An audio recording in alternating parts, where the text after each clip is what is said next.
And we don't have to get these exact because since these are smart objects, we can open them back into Camera Raw at any point and fine tune these adjustments.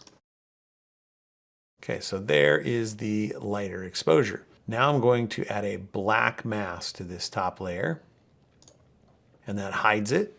And now we can begin painting with a white brush, white paintbrush and soft. And I'm gonna go with 100% opacity and 10% flow.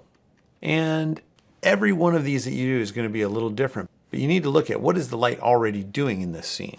In this one, we've got light coming down through the fog from up here, and it's kind of filtering in behind the trees back in here, and it's highlighting sides of the trees, and it's also shining on the forest floor and some of the leaves in here. So that's where I want to bring the light in the places where it already existed.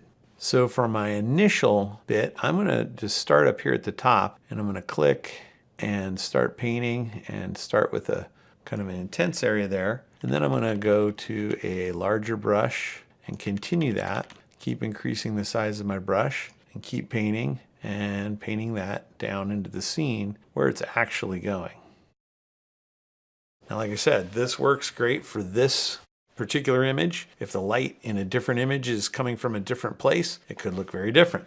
Okay, so I think that's a okay start for here. And I may want to smooth this out up top a little bit more.